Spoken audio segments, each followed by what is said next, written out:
Good morning everyone. कल के lecture में हम लोगों ने प्लानिंग की प्रोसेस तक फिनिश कर लिया था। आज हम लोग स्टार्ट करेंगे टाइप्स ऑफ प्लान से। ठीक है। सो टाइप्स ऑफ प्लान हम लोग वन बाय वन डिस्कस करेंगे। और मैं आपको एक चीज़ बता देता हूँ, सबसे ज़्यादा अगर कन्फ्यूज़न आता है हमें तो वो आता है टाइप्स ऑफ प्लान में, क्योंकि ये टाइप्स ऑफ प्लान में कुछ टाइप्स ऐसे हैं जो काफ़ी सिमिलर हैं। ठीक है, जिनमें काफ़ी ज़्यादा सिमिलरिटीज़ है, तो हम लोग डिटेक्ट ही नहीं कर पाते हैं एमसीक्यूज़ के अंदर कि एक्चुअल में कौन से टाइप्स ऑफ प्लान की बात चल रही है। तो मैं वन बाय वन आपको सारे सारे टाइप्स ऑफ प्लान फिनिश करवाऊंगा आज। ठीक है, आप लोगों को बस इतना करना है कि साथ में आप लोग क्या करते जाएंगे, रिवाइज करते जाएंगे। ठीक है। फर्स्ट, ऑब्जेक्टिव्स हम लोग स्टार्ट करते हैं। फर्स्ट है आपका ऑब्जेक्टिव्स कि ऑब्जेक्टिव्स क्या होता है। अब ऑब्जेक्टिव्स तो हम लोगों को पता है सर, और जब मैंने कल भी लेक्चर लिया था ना, मैंने उसमें भी आप लोगों को एक चीज़ क्लियर कर दी थी कि ऑब्जेक्टिव क्या होता है। ठीक है, और ऑब्जेक्टिव आपका एक टाइप्स ऑफ प्लान है जो कि हम आज डिस्कस करने वाले थे, तो आज मैं इसको डिटेल में आप लोगों को पढ़ा रहा हूँ। ठीक है, तो पढ़ना जरा क्या लिखा हुआ है ऑब्जेक्टिव्स का meaning of objective ends with the management try to achieve. क्या होता है ऑब्जेक्टिव आपका? Ends which the management try to achieve, मतलब मैनेजमेंट जो अचीव करना चाहता है, ठीक है, जो टारगेट कर रहा है मैनेजमेंट, जब वो चीज उसको मिल जाती है ना, वहां पे जाके ऑब्जेक्टिव फिनिश हो जाता है। मैनेजमेंट ने जो ऑब्जेक्ट सेट कर रखा है, जो गोल सेट कर रखा है, जैसे वो ऑब्जेक्ट कंप्लीट हो जाता है, जैसे वो गोल अकम्प्लिश हो जाता है, जैसे वो टारगेट अकम्प्लिश हो जाता है, वैसे ही वहीं पे जाके आपका ऑब्जेक्टिव क्या हो जाता है, एंड हो जाता है। ठीक है, तो ये टाइप्स ऑफ प्लान है। तो मैनेजमेंट ने क्या कर रखा है बेटा, मैनेजमेंट ने जो भी टारगेट सेट कर रखा है, जैसे वो अचीव होता है, ऑब्जेक्टिव वहां पे जाके क्या हो जाता है, एंड हो जाता है। अब इसके हम लोग की फीचर्स के बारे में, की पॉइंट्स के बारे में बात कर लेते हैं।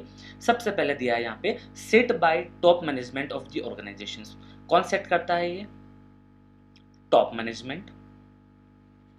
सेकंड है represent the end point of planning. ये क्या है? एंड पॉइंट है प्लानिंग की, यहां पे जाके प्लानिंग क्या हो जाती है, आपकी फिनिश हो जाती है। ठीक है। थर्ड है serve as a guide for overall business planning, मतलब बिजनेस के लिए जितने भी प्लान करते हैं ना हम लोग, वो ऑब्जेक्टिव्स को कंसिडर करते हुए करते हैं। तो ऑब्जेक्टिव हम बोल सकते हैं एक तरीके से ये क्या हो जाता है, आपका मेन प्लान हो जाता है, कंपनी का ये मेन प्लान हो जाता है। इसको कंसिडर करके ही हम सारे प्लान क्या करते हैं, फ्रेम करते हैं। क्लियर इतना क्या? नेक्स्ट है should be measurable in quantitative terms.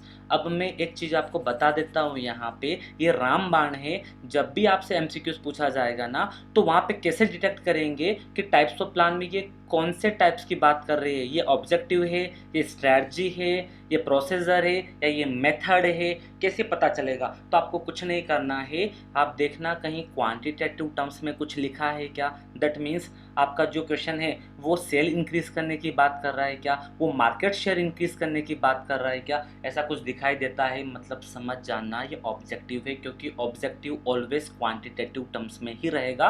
और जब भी हम ऑब्जेक्टिव सेट करते हैं ना, तो हम इसी टाइप से करते हैं। देखना, कभी भी हम ऐसा नहीं करते हैं कि हमें बिजनेस को बहुत बड़ा करना है या हमें बिजनेस को एक्सपांड करना है। कितना एक्सपांड करना है भाई, तो आपको बताना पड़ेगा कि आपको कितना कितना शेयर कैप्चर करना है मार्केट का। ठीक है, तो इंक्रीज मार्केट शेयर्स, तो बाय 20%, बाय 20%, या फिर क्या बोलोगे आप, 240%।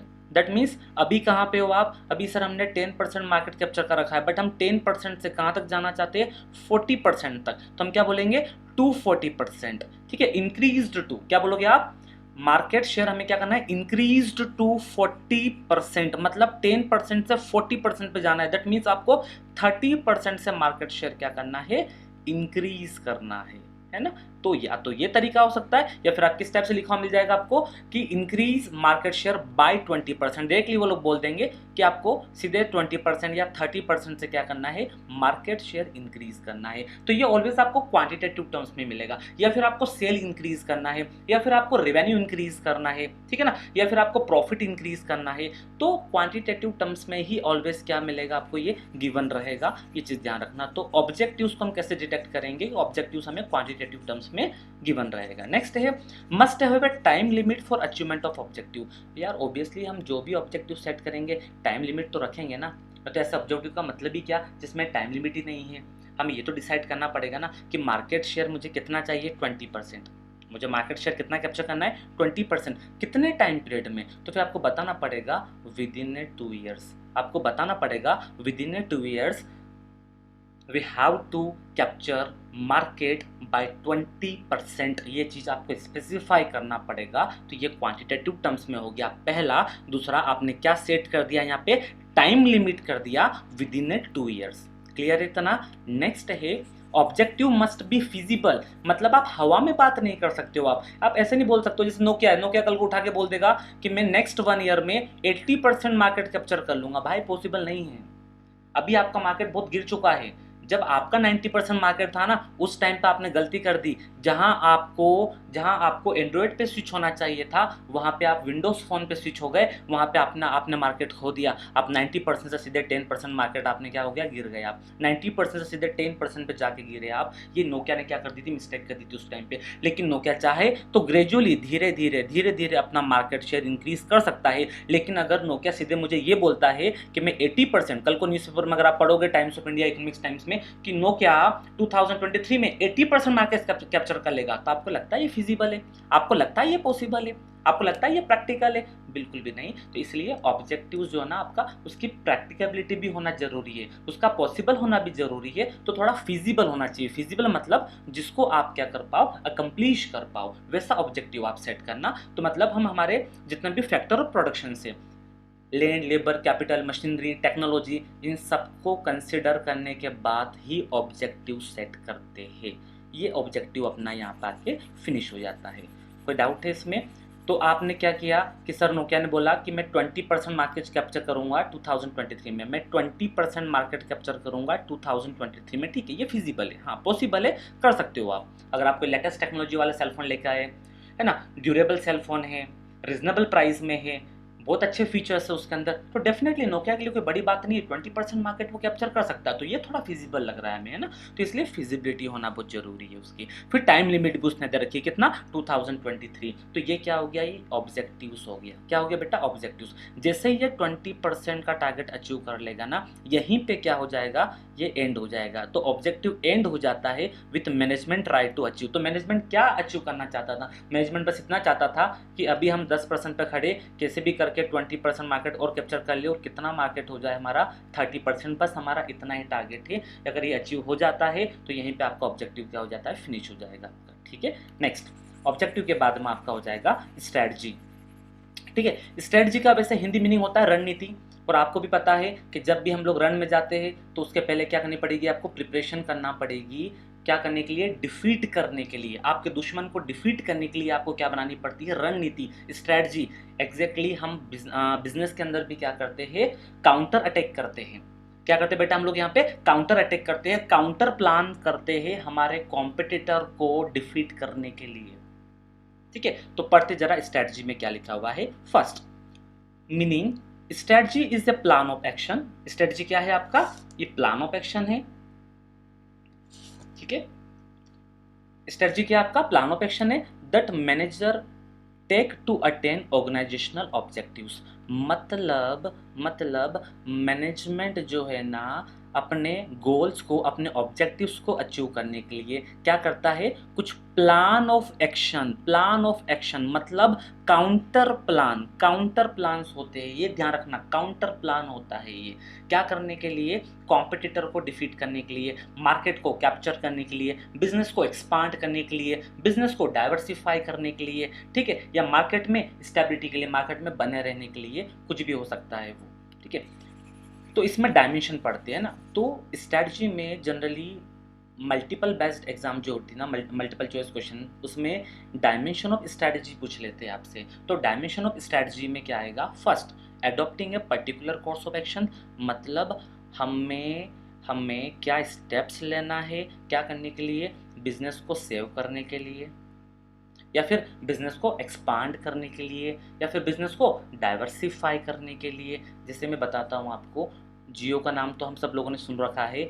जैसे जियो लॉन्च हुआ था इंडिया में, जियो ने क्या किया था पता है आपको, 1 ईयर के लिए क्या कर दिया था, कंप्लीटली फ्री और अनलिमिटेड डेटा। इसमें क्या हुआ, जो आपकी आइडिया कंपनी थी, जो आपकी वोडाफोन थी, टाटा डोकोमो थी, ये सारी कंपनियों का मार्केट गिर गया क्योंकि कस्टमर स्विच हो रहे थे किसमें, जियो में। लेकिन फिर आइडिया वगैरह ने क्या किया, इन्होंने काउंटर प्लान किया। काउंटर प्लान में क्या किया कि आइडिया ने भी डिक्लेयर कर दिया कि नेक्स्ट 6 मंथ तक हम लोग भी क्या कर रहे हैं, आपको अनलिमिटेड डेटा दे रहे हैं विदाउट एनी चार्जेस। क्या करने के लिए, अपने कस्टमर को रिटेन करने के लिए। तो जो ये इन्होंने ऑफर अनाउंस किया था ना आइडिया ने, 6 मंथ तक कंप्लीटली फ्री अनलिमिटेड डेटा, क्या करने के लिए, अपने कस्टमर को रिटेन करने के लिए, ये इनका काउंटर प्लान था। इसी को हम लोग स्ट्रैटेजी बोलते हैं, इसी को हम लोग स्ट्रैटेजी बोलते हैं, ध्यान रखना। तो ये कोर्स ऑफ एक्शन है जो हम लोग क्या करेंगे, चूज करेंगे। क्या करने के लिए, काउंटर प्लान करने के लिए, ठीक है ना, या फिर बोल सकते हैं बिजनेस को एक्सपांड करने के लिए, या फिर हम बोल सकते हैं न्यू लाइन ऑफ एक्टिविटी के अंदर एंटर होने के लिए,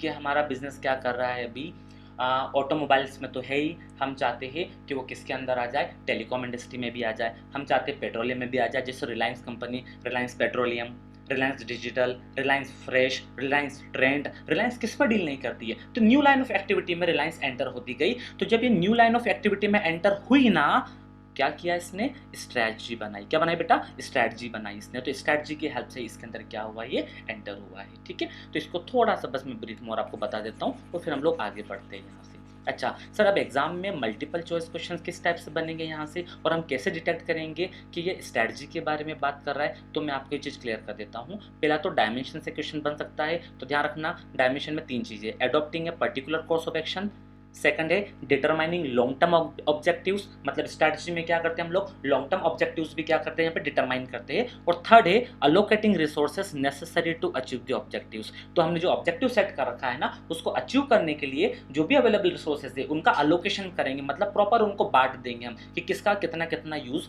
होना है। एग्जाम्पल फर्स्ट बता रहा हूँ मैं आपको स्ट्रैटेजी का, कि कंपनी मार्केटिंग को लेकर स्ट्रैटेजी बना सकती है।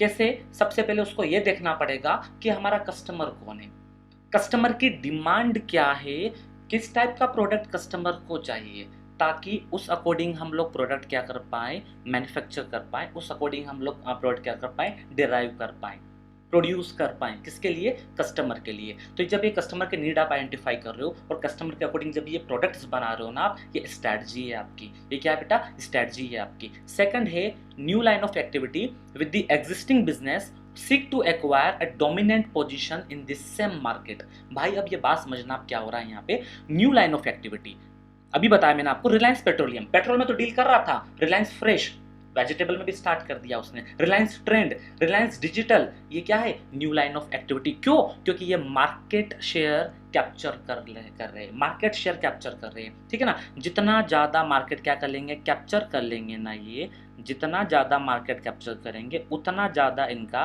रेवेन्यू बढ़ेगा, उतनी ज़्यादा इनकी इनकम बढ़ेगी, उतनी ज़्यादा इनकी गुडविल बढ़ेगी। तो इसलिए हर बिजनेसमैन चाहता है कि उसका बिजनेस क्या करे, ग्रो हो, उसका बिजनेस डाइवर्सिफाई हो। तो यहाँ पे हम स्ट्रैटेजी का यूज़ करते हैं ना। नेक्स्ट है काउंटर प्लान करते हैं, तो counter plan of business to maintain its market share. तो अपने मार्केट शेयर को मेंटेन करने के लिए या फिर मार्केट शेयर को बढ़ाने के लिए। सर मार्केट शेयर मतलब समझ में नहीं आ रहा। अरे मार्केट शेयर मतलब कि आपने कितने % मार्केट कैप्चर कर रखा है, मतलब कितने % कस्टमर आपके हैं मार्केट में, 20% कस्टमर आपके हैं या 30% आपके हैं, ठीक है। सो 20%, 30% या 40%, कितने % कस्टमर आपके, सपोज 40% कस्टमर आपके हैं मार्केट में। जैसे कि सैमसंग कंपनी, सैमसंग बोल सकती है कि 40% मार्केट मैंने कैप्चर कर रखा है, तो ठीक है, अच्छी बात है ना, कर रखा है। तो क्या सैमसंग अब इसको मेंटेन करना चाहती है या इंक्रीज करना चाहती है? अगर इंक्रीज करना चाहती है तो भी उसको काउंटर प्लान बनाने पड़ेंगे, मतलब स्ट्रैटेजी बनानी पड़ेगी। उसको मेंटेन करना है तो भी स्ट्रैटेजी बनानी पड़ेगी, क्योंकि day by day latest technology आ रही है, डे बाय डे नई नई कंपनियां नए नए फीचर्स के साथ में मार्केट में सेलफोन क्या करती है, लॉन्च करती है। तो आपको भी क्या करना पड़ेगा, समथिंग न्यू, कुछ नया लेके आना पड़ेगा with a reasonable price, with a affordable price. Clear है इतना? नेक्स्ट है इसके बाद में स्ट्रैटेजी के बाद में आएगा आपका पॉलिसीज, कि पॉलिसी क्या होता है। देखना पॉलिसी तो बहुत सिंपल है, इसमें बहुत ज़्यादा टाइम हम लोग वेस्ट नहीं करेंगे। पॉलिसी मतलब होता है ऑर्गेनाइजेशन का एक जनरल रिस्पॉन्स, किसमें, किसी भी पर्टिकुलर सिचुएशन में। जैसे भी कोई पर्टिकुलर सिचुएशन अराइज हुई ना, तो वहाँ पे एक जनरल रिस्पॉन्स होना चाहिए हमारे पास में। क्या होना चाहिए वहाँ पे, एक जनरल रिस्पॉन्स होना चाहिए। जैसे मान लो आप बाटा के शोरूम पे गए, आप रेड टेप के शोरूम पे गए, आप स्केचर्स के शोरूम पे गए, आपने शॉपिंग कर ली वहाँ से, ठीक है, 4-5 शूज़ परचेस कर लिए। जैसे आप काउंटर पे गए, उन्होंने बोला कि ठीक है आप कार्ड से पेमेंट करेंगे या कैश में। हमने क्या बोला कि यार हम पेमेंट आपको ना 4-5 दिन बाद कर दे तो चलेगा क्या? आप तो जानते ही हो हम तो आपके यहाँ आते रहते हैं, क्या प्रॉब्लम है आपको अगर हम 4-5 दिन बाद भी पेमेंट कर देते तो? उसका एक ही रिप्लाई रहेगा वहाँ पे बेटा, जो भी कैशियर बैठा रहेगा, आई एम सॉरी सर हमारी पॉलिसी नहीं है। क्या बोलेगा वो? आई एम सॉरी सर हमारी पॉलिसी नहीं है। मतलब किस चीज़ की पॉलिसी नहीं है भाई? वो बोलेगा सर क्रेडिट में सेल करने की यहाँ पे कोई पॉलिसी नहीं है, हम लोग कैश में ही सेल करते हैं। तो क्या जनरल रिस्पॉन्स रहा उसका एक पर्टिकुलर सिचुएशन पे कि हम लोग आपको क्रेडिट में सेल नहीं कर सकते हैं। आई बात समझ में क्या? क्लियर? आप किसी होलसेल की शॉप पे गए और वहाँ पे जाके बोलते हो कि हमें एक रेफ्रिजरेटर चाहिए, आप जाके बोल रहे हो वहाँ पे कि हमें क्या चाहिए, एक सीलिंग फैन चाहिए। वो होलसेलर क्या बोलेगा? सॉरी सर हम लोग सिंगल पीस सेल नहीं करते हैं, हम रिटेलर्स को बल्क में सेल करते हैं। आई बात समझ में? तो मैंने कुछ एग्जांपल यहाँ पे डाल रखे। तो पहला देखोगे बेटा no credit. Second deal only to wholesaler, कि हम सिर्फ होलसेलर के साथ में डील करते हैं। कौन बोल रहा है? मैन्युफैक्चरर। होलसेलर क्या बोलेगा? हम सिर्फ रिटेलर के साथ में डील करते हैं, हम इंडिविजुअल्स को सेल नहीं करेंगे, डायरेक्टली कस्टमर को गुड्स हम सेल नहीं कर सकते, या फिर सिंगल यूनिट हम सेल नहीं करेंगे। नेक्स्ट लिखा हुआ है not to employ any person who is less than 18 years of age. That means आपकी ऑर्गेनाइजेशन के अंदर एक 14 ईयर्स ओल्ड बच्चा आता है और आके बोलता है सर मुझे काम चाहिए।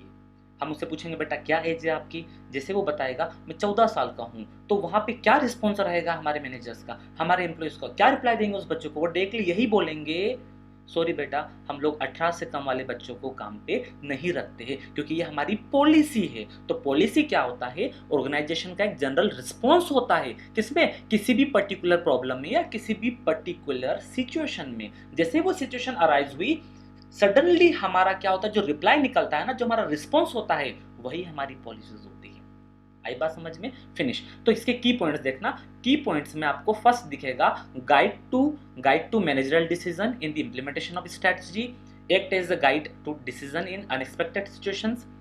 जैसे भी कोई अनएक्सपेक्टेड सिचुएशन अराइज होती है ना, तो वहाँ पे आपको मीटिंग नहीं बिठानी पड़ेगी, अरे क्या करें यार ये तो उधार में मांग रहा है। ऐसा नहीं है, कुछ भी किसी ने उधार मांग भी लिया तो उसको साफ साफ बता दो भाई कि यहाँ पे क्या है, क्रेडिट पॉलिसी नहीं है, हम लोग कैश में ही सेल करते हैं। नेक्स्ट है there are policies for all level and the departments in the organizations. ठीक है, तो हम सारे लेवल के लिए पॉलिसी बना के रखते हैं, सारे डिपार्टमेंट्स के लिए हम लोग पॉलिसी बना के रखते हैं। Define the broad parameters within which manager में फंक्शंस। तो ये एक्चुअल में ब्रॉड पैरामीटर्स क्या करता है, कवर करता है, जिसके अंदर सारे मैनेजर्स क्या करते हैं, काम करते हैं। उसी पैरामीटर्स के अंदर काम करना पड़ेगा, उसी फ्रेमवर्क के अंदर उन्हें क्या करना है, काम करना है, उसके बाहर जाके काम नहीं कर सकते। दैट मीन्स आप पॉलिसी के अगेंस्ट में जाके काम नहीं करोगे। आई बात समझ में क्या?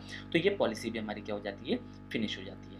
नेक्स्ट इसके बाद में हम लोग डिस्कस करते हैं पॉलिसी के बाद में क्या है, देखते जरा हम प्रोसीजर, है ना। पॉलिसी के बाद में आपका आ जाता है प्रोसीजर।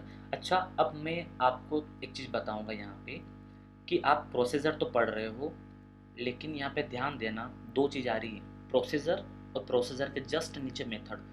और सबसे ज़्यादा कन्फ्यूज़न अगर आता है ना जनरल मैनेजमेंट में, स्पेशली प्लानिंग वाले चैप्टर में, तो वो टाइप्स ऑफ प्लान में प्रोसीजर और मेथड में बहुत ज़्यादा डिफरेंस क्रिएट नहीं कर पाते हम लोग। सबसे ज़्यादा प्रॉब्लम प्रोसीजर और मेथड में आता है। ठीक है, तो प्रोसीजर और मेथड में जब डिफरेंस क्रिएट करने जाते हैं ना, तो हमें सिमिलरिटीज दिखाई देती है, हमें डिफरेंस मिलता ही नहीं है।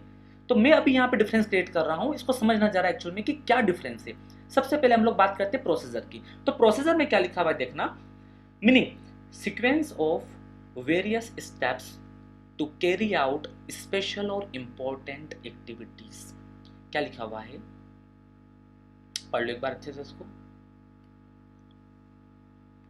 क्या बोल रहा है ये, स्टेप्स। पहली चीज स्टेप्स, ये कीवर्ड है। अगर रिटन एग्जाम दे रहे हो प्रोसीजर लिखना है, अगर आपने स्टेप्स नहीं लिखा कोई मतलब ही नहीं है। ठीक है, तो sequence of various steps to carry out special और इंपॉर्टेंट एक्टिविटी, मतलब स्पेशल और इंपॉर्टेंट एक्टिविटीज को करने की जो क्या होती है, एक सीक्वेंशियल स्टेप्स होती है, ना, उसको हम लोग बोलते हैं प्रोसीजर। ठीक है, इसमें एग्जांपल से समझाऊंगा आपको, उसके बाद हम इसकी थ्योरी पढ़ेंगे। देखना जरा यहाँ पे एग्जांपल में क्या लिखा हुआ है। First, procedure for selecting an employ.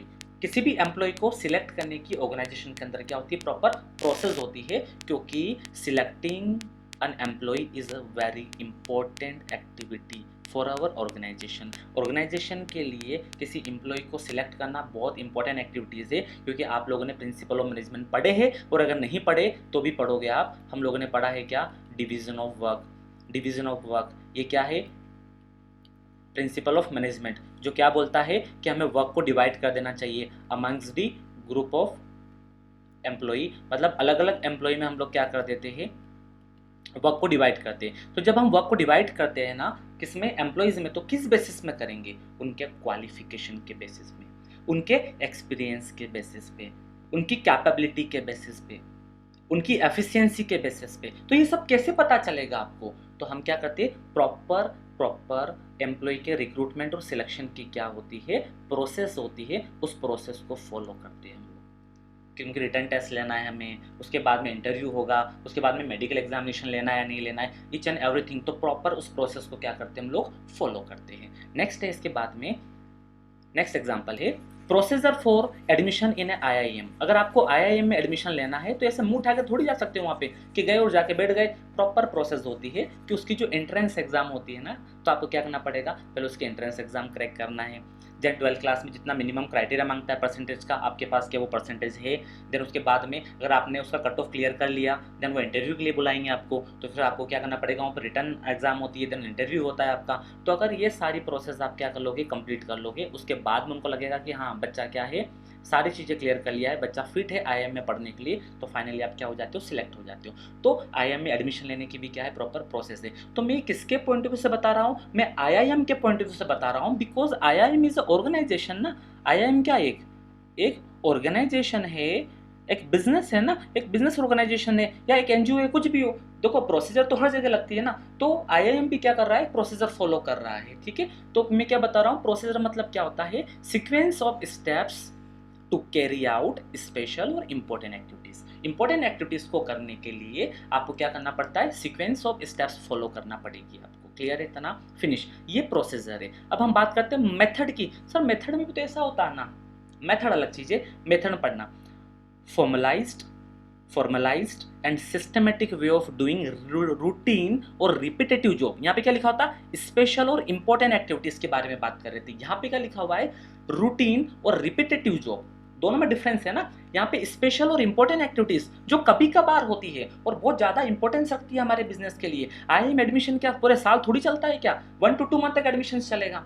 Employ का सिलेक्शन पूरे साल थोड़ी होता है कंपनियों में, क्या जब जब वैकेंट होती सीटें वहाँ पे तब तक हम सिलेक्शंस करते हैं। तो ये इंपॉर्टेंट चीज़ है, हर किसी को नहीं बिठा सकते हम ऑर्गेनाइजेशन के अंदर, हर किसी को नहीं बिठा सकते हम IIM के अंदर, ठीक है ना। तो ये कभी कभार होने वाली बहुत इंपॉर्टेंट एक्टिविटीज़ है हमारे ऑर्गेनाइजेशन के लिए, इसलिए इनके लिए क्या करते हैं, कुछ प्रोसीजर बना रखे, उन प्रोसीजर्स को फॉलो करना पड़ेगा।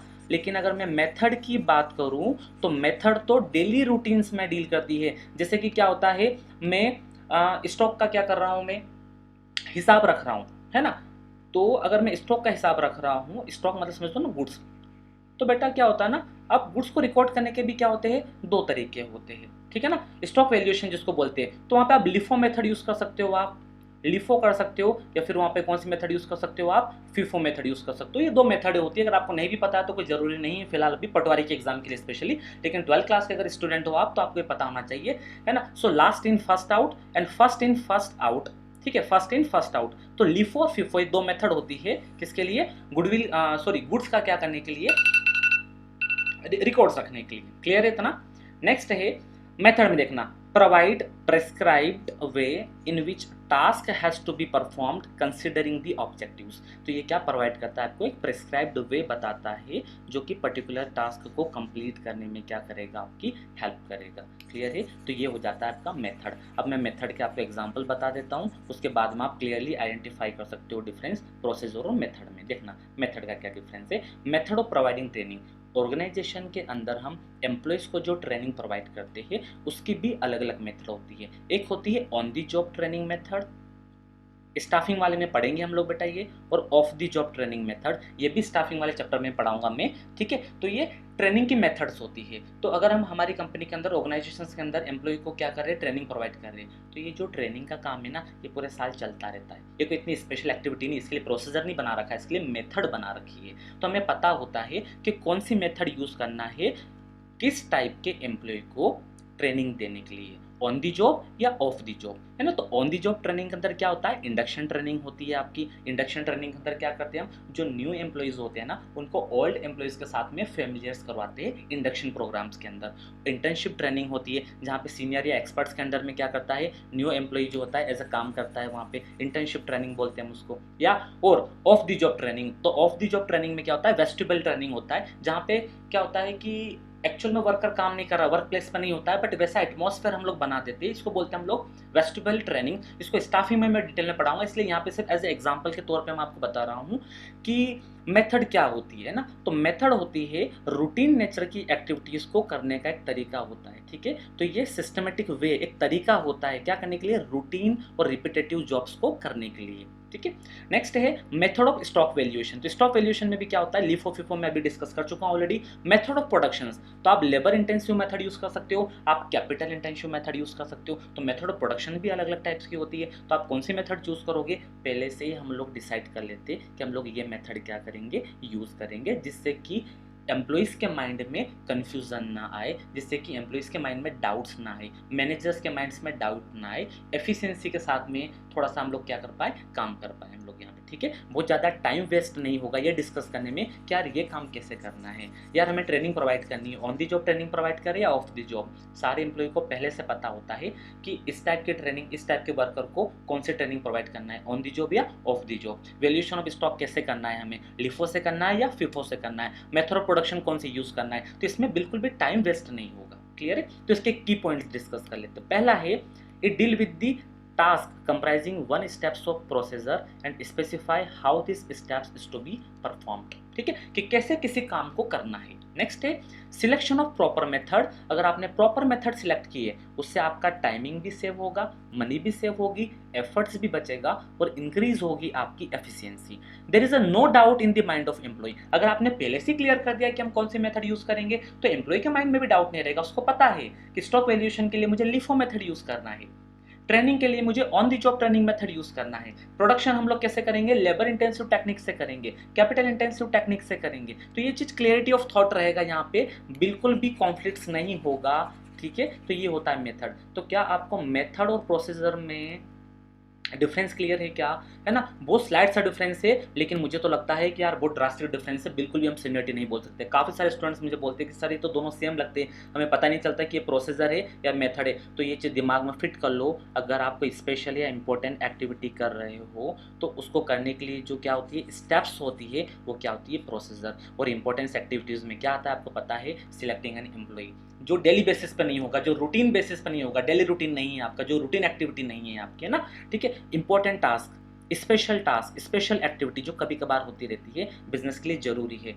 Procedure for admission in IIM रोज डेली बेसिस पे नहीं होता। Selection of an employee daily basis पे नहीं होता। जब भी रिक्रूटमेंट होता है, जब भी सिलेक्शंस करते हैं हम, कब, जब वैकेंसीज अराइज होती है या फिर हमने कोई नया प्लांट सेटअप किया, वहाँ के लिए एम्प्लॉय चाहिए। लेकिन एक बार जब वो वैकेंसी फिल हो जाती है, उसके बाद हम लोगों को इस सिलेक्शंस की प्रोसेस नहीं करना पड़ती है बेटा। इसलिए ये इंपॉर्टेंट एक्टिविटी है, जब भी करेंगे बहुत सोच समझ के हम इसको करेंगे, प्रॉपर स्टेप्स के साथ में करेंगे, मतलब प्रॉपर प्रोसीजर फॉलो करेंगे हम लोग, क्लियर है। तो ये प्रोसीजर हो गया आपका, जहाँ पे हम लोग क्या करते हैं, स्पेशल और इंपॉर्टेंट एक्टिविटीज कैसे करते हैं, स्टेप्स में करते हैं, प्रॉपर प्रोसेस के साथ में करते हैं, ठीक है ना।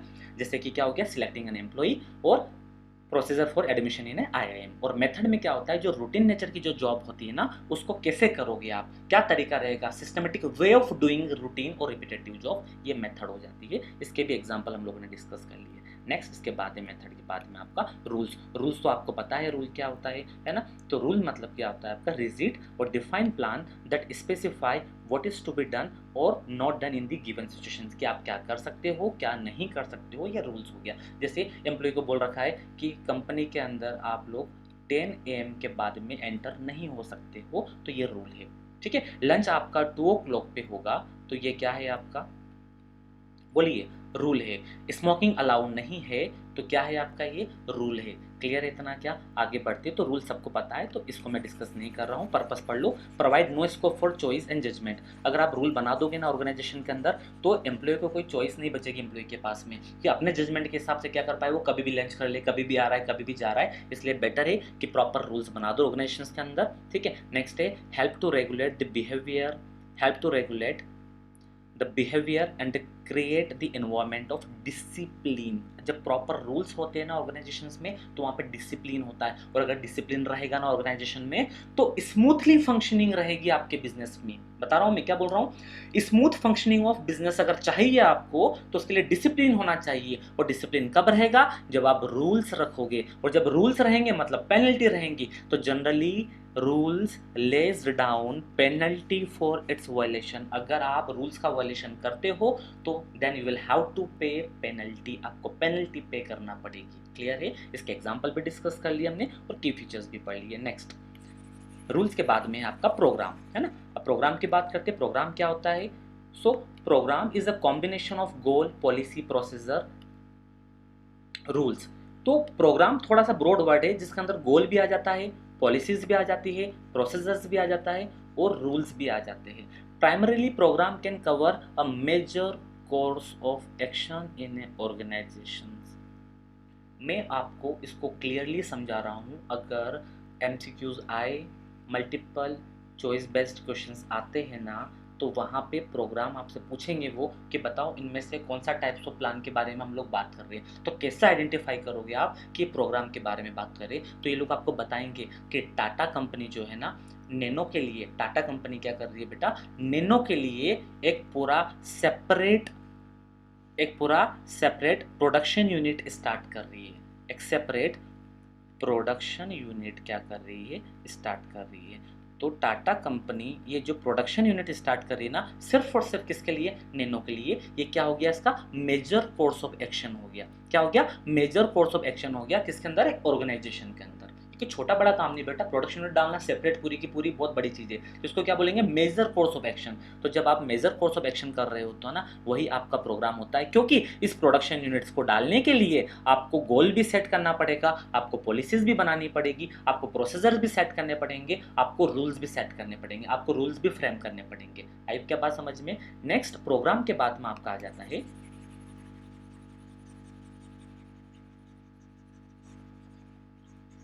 प्रोग्राम के बाद में बजट। ठीक है, लास्ट है बजट। बजट क्या होता है, statement of expected result expressed in A numerical terms. Generally आमतौर पे हमारे घरों में भी बजट बनाए जाते हैं, एजुकेशन को लेके, शादी को लेके, ठीक है, या फिर तमाम उन खर्चों को लेके जो कि फ्यूचर में आने वाले हैं। तो उनको लेके हम लोग क्या बनाते हैं, बजट बनाते हैं। लेकिन मुझे ये बताना कि जो बजट बनाते हैं क्या हम लोग कभी भी एग्जैक्ट बना पाते हैं क्या, कि इतना ही खर्चा होगा। नहीं सर, बिल्कुल भी नहीं। ये कैसे बनता है, ये बनता है एस्टिमेटेड बेसिस पे। कैसे बनता है ये बनता है एस्टिमेटेड बेसिस पे। तो ध्यान रखना, statement of expected result expressed in numerical term. तो ये एक्सपेक्टेड रिजल्ट होता है, यहाँ पे सिर्फ हम फोरकास्टिंग कर सकते हैं कि यार इतना खर्चा हो सकता है, तो एस्टिमेटेड बेसिस बनाते हैं इसको। तो ये एग्जैक्ट नहीं रहेगा, थोड़ा बहुत तो वेरिएशन इसमें आता है। तो पर्पस क्या होता है एक्चुअल में हमारा बजट बनाने का, ये समझते पहले हम लोग। तो बजट बनाने का जो आपका पर्पस होता है ना, तो इसका पहले तो सोलो पर्पस इसका होता है major future fact and figures. हमें पता चल जाए कि फ्यूचर में हमारी ऑर्गेनाइजेशन कहाँ पे कितना कितना पैसा खर्च करने वाली है, कहाँ से कितना कितना पैसा आने वाला है। तो ये क्या करेगा, आपको प्रोवाइड करेगा एक standards, provide is standards to compare actual figure with expected figure. Suppose आपके घर में क्या थी, वेडिंग थी, शादी थी, तो आपने उसके लिए पहले से बजट बना के रखा था कि हम कितना खर्च करेंगे, 20 लाख रुपीज़ खर्च करेंगे, 20 लाख रुपीज़ खर्च करेंगे। क्या आपको लगता है एग्जैक्ट 20 लाख ही खर्च होंगे? नहीं सर, वेरिएशन आ जाता है। और मान के चलो, मुझे नहीं लगता कम होगा।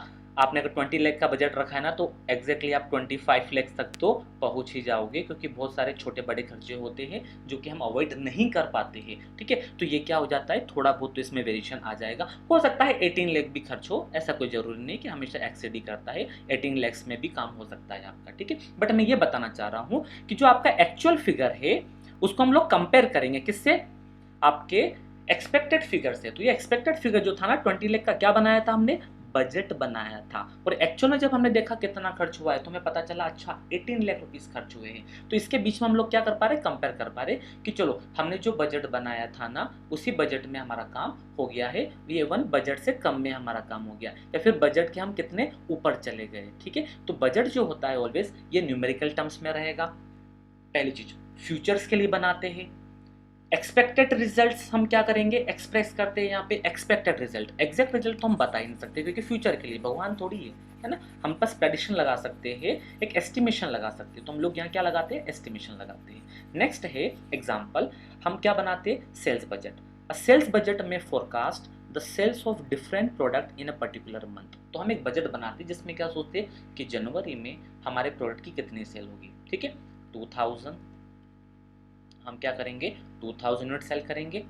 देन फेब में 5000 यूनिट्स क्या करेंगे, हम सेल करेंगे। तो ये क्या कर रहे हैं, ये हम बजट बना रहे हैं किसका, सेल्स का। तो ये सेल्स बजट बना लिया। लेकिन जरूरी ही क्या कि जनवरी में 2000 यूनिट से सेल करोगे, फरवरी में आप 5000 ही सेल करोगे, नहीं, थोड़ा बहुत उसमें वेरिएशन आ सकता है। लेकिन जब जनवरी एंड हो जाएगी तो उसके बाद में आप क्या कर पाओगे, इनके बीच में कंपेयर कर पाओगे कि जितना हमने सोचा था या जितना हमने बजट बनाया था वहाँ तक हम पहुँच पाए या नहीं पहुँच पाए। क्लियर है। नेक्स्ट है preparation of cash budget. Generally ये डोमेस्टिक लेवल पे घरों में भी बनाया जाता है कैश बजट, कि हमारे पास अभी कितना पैसा है और फ्यूचर के लिए कितना पैसा बचा कर रखना है और कितना पैसा कहाँ कहाँ खर्च करना है और कहाँ से कितना पैसा आना है हमारे पास में। तो preparation of cash budget is prepared to show expected inflow and outflow of cash for a period in advance, ठीक है, for a particular period in advance. एक पर्टिकुलर पीरियड के लिए हम लोग पहले से एडवांस में क्या बना लेते हैं, कैश बजट बना लेते हैं। जैसे कि